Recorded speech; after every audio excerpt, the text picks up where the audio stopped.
Shri Krishna Chaitanya Prabhu Nityananda.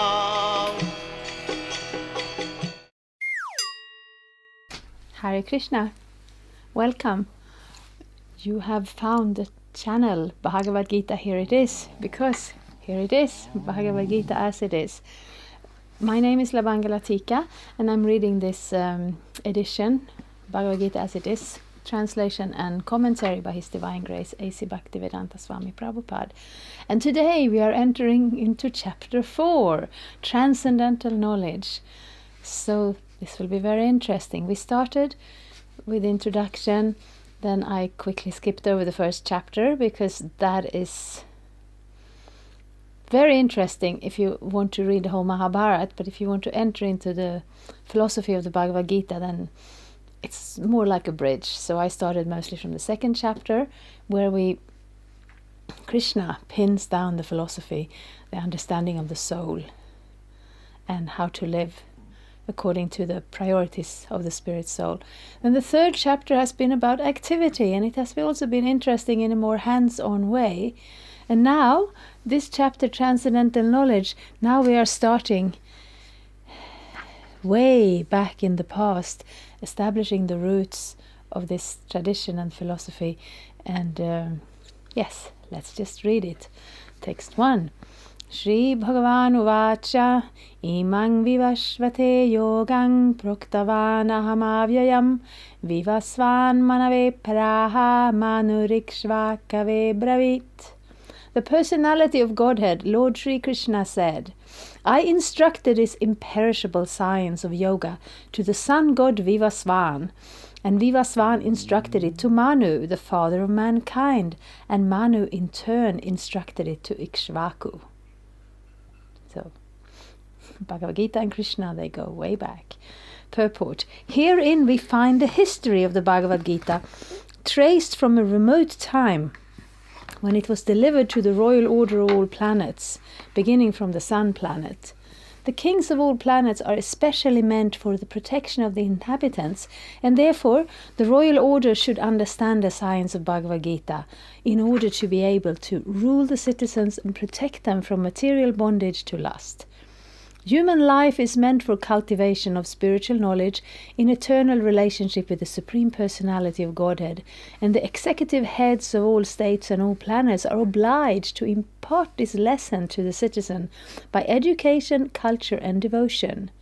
In other words, the executive heads of all states are intended to spread the science of Krishna consciousness so that people may take advantage of this great science and pursue a successful path, utilizing the opportunity of the human form of life.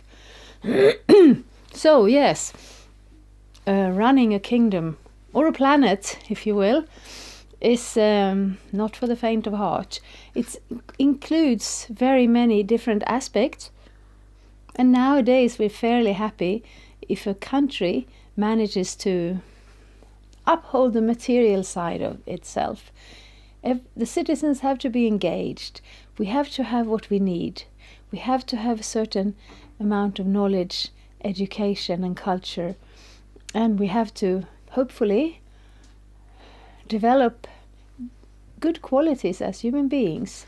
This is very difficult to promote when there is no basis for it. Of course, we do see the scary examples of, they call them theocracies, dictatorships that are based on a religion. They become a little bit scary, more scary than an ordinary dictator, because it's not just one man who managed to get a lot of power. He somehow brings in religion to back him up. This is not what Krishna is referring to, and it's not what Prabhupada is referring to either, because to run a successful state, the rulers are responsible for the situation of the citizens. It is stated somewhere, I don't remember where, but if you're the king or the prime minister or the ruler in charge of a country, you will adopt a sixth. That will be something like 17%, I'm not sure. but you will pick up some of the karma of your citizens, their good karma and their bad karma. So therefore a king may be very magnanimous and caring for his citizens. Indeed, he should be. A king is supposed to be like the father of the country, and he's supposed to care for the citizens as like for his own children. That's not what we see when we look around at modern monarchies, and therefore largely monarchies have been abolished. But the same principle remains. Even if you are a democratically elected leader, you will still pick up the karma of your citizens. So therefore it's in your own best interest, if you happen to listen to this, in your own best interest, and also from that point of view of a responsible, loving ruler who has a responsibility towards his citizens to give them the best possible way to utilize this human form of life. So of course we need roads and hospitals and jobs and food, and we need some certain level of peace and freedom from too much crime and difficulties and so on. That's all right.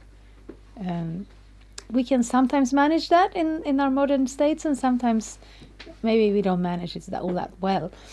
But the other aspect, the aspect of what it means to be a human being in this world, on an individual level, we can read the second chapter and we can decide on our own, yes, I want to pick up this system of yoga, I want to realize my spiritual nature. But in a bigger picture, Prabhupada did have that sort of view, and other spiritual leaders before him, to get in touch with those people who are influential.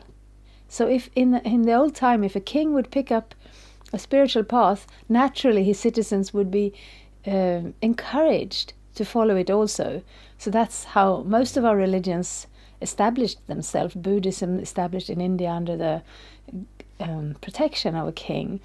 Christianity came to the West under the protection of certain kings, and Christianity became established in many European countries under the protection of certain kings and emperors. And then it spread in a bigger field. And when we look at it historically, especially in countries like Sweden, where we don't respect religion very much, we tend to look at it from a power perspective. The kings used this religion to gain power. And maybe they did, and maybe they didn't. I don't know about that. The fact is that the teachings that had the backing of the king spread very quickly. And Prabhupada had that kind of interest to get in touch with leaders of society, because then if those persons would take interest in Bhagavad-gita's teachings and take interest in Krishna consciousness, it would be that much easier for people in general to take it up also. So here we're speaking about the ruler of the sun planet. That's a pretty influential person we are dealing with. And maybe he's also largely unknown at this time of this time in the universe, because we are not in touch with our devas, with our demigods in the same sense.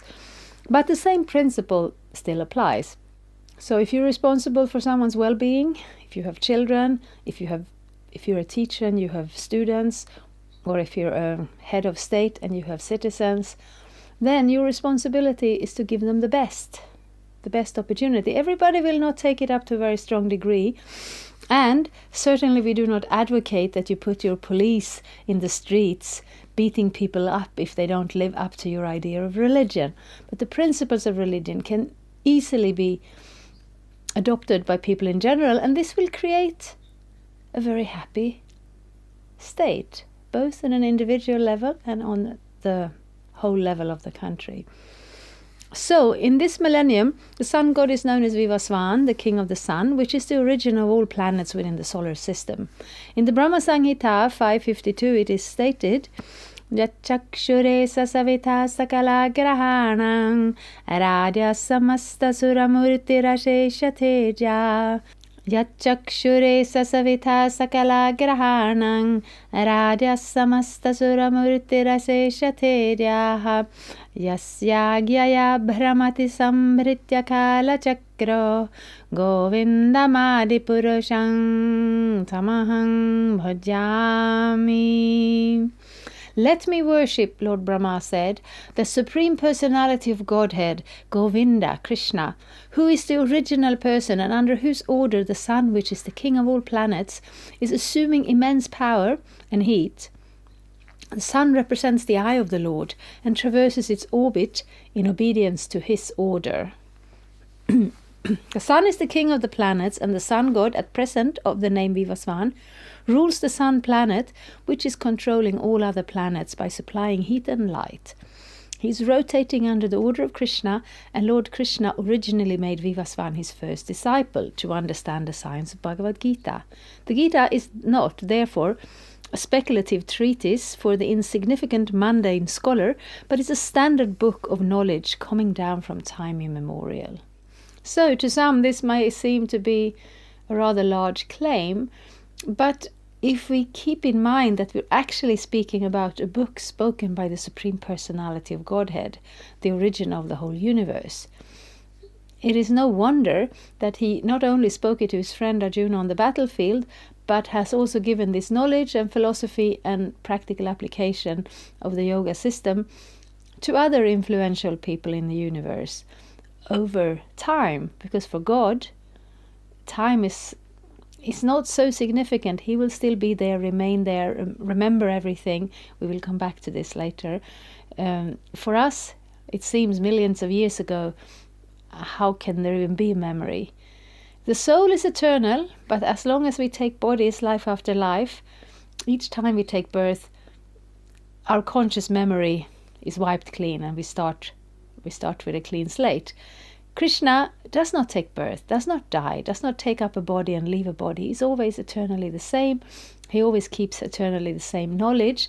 And in different ages, he interacts with us, gives us knowledge and facility in slightly different forms, so that it will be easily accessible and be the best possible path for each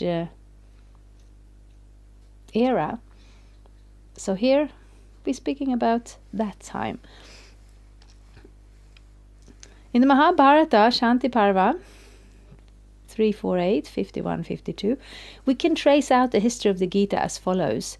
Tretra yugado satato vivashvan manavedado manuchaloka brityarthang sutta yekshvaka vedado ikshvakunachakatito vyapyalokanavastitaha.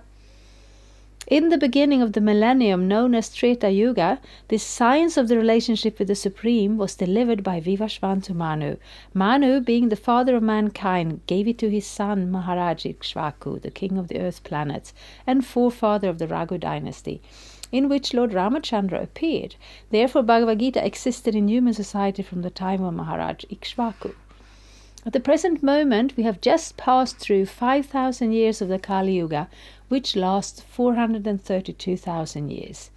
Before this, there was Dvapara Yuga, 8,000 years, and before that, there was Treta Yuga, 1,200,000 years. Thus, some 2,500,000 years ago, Manu spoke the Bhagavad-gita to his disciple and son Maharaj Ikshvaku, the king of this planet Earth. The age of the current Manu is calculated to last some 305,300,000 years, of which 120,400,000 years have passed. I'm happy it's written down. These big numbers are difficult to remember. Accepting that before the birth of Manu, the Gita was spoken by the Lord to his disciple, the sun god Vivashvan, a rough estimate is that the Gita was spoken at least 120,400,000 years ago, and in human society it has been extant for 2 million years. It was re-spoken by the Lord again to Arjuna about 5,000 years ago. That is a rough estimate of the history of Bhagavad-gita. according to the Gita itself and according to the version of the speaker, Lord Sri Krishna. It was spoken to the sun god Vivashvan because he is also a Kshatriya and is the father of all Kshatriyas who are descendants of the sun god, or the Suryavangsha Kshatriyas. Because Bhagavad-gita is as good as the Vedas, being spoken by the Supreme Personality of Godhead, this knowledge is Aupurusheya, superhuman. Since the Vedic instructions are accepted as they are, without human interpretation, the Gita must therefore be accepted without mundane interpretation. The mundane wranglers may speculate on the Gita in their own ways, but that is not Bhagavad-gita as it is. Therefore, Bhagavad-gita has to be accepted as it is from the disciplic succession. And it is described herein that the Lord spoke to the sun god spoke to his son Manu, and Manu spoke to his son Ikshvaku. Yes. So in one way we read the Bhagavad-gita because the philosophy is transcendental. No matter where we are and where we come from, the Bhagavad-gita will add something of value to our lives. Second chapter, we establish it on the individual level, the nature of the soul. Third chapter, we understand how to act in the most practical way in order to take full advantage of this philosophy in our lives. And Bhagavad-gita also wants to establish its credentials. Where does it come from? Who accepted it already? What's the scope of Bhagavad-gita? It's not just a little talk between two friends that may be quite interesting and a little philosophical. It's actually the basis of the whole universe in a way. Of course, the universe is not built on the words of the Bhagavad-gita, but the Bhagavad-gita can be seen as a manual. When we're in this universe, especially taking birth as human beings, who do we want to listen to? We get that all in any school or in any tradition. You establish certain authorities, and among them you can see, even if you don't, when you start a new discipline, you may not have the ability to make that judgment who's qualified, but then you listen to those who have gone before you and have studied it before and who have applied it.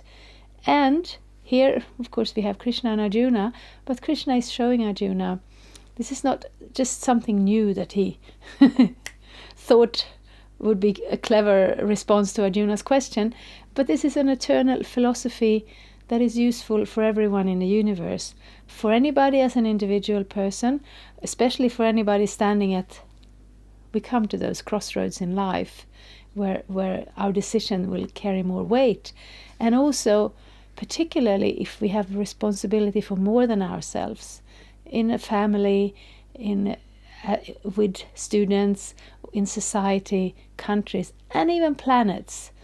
So it was given to the sun god millions of years ago, and here it is today available to everybody. And isn't that quite wonderful? Thank you very much. Hare Krishna. Thank you for watching. We aim for updates every Tuesday and Friday. Please come back. If you have any questions or comments, please leave them down there. We also have some links and information for you. And there is, of course, the subscribe button. Thank you. Hare Krishna. I'm a Hare Krishna, and I approve this message. Subscribe. Hare Krishna, Krishna Krishna, Hare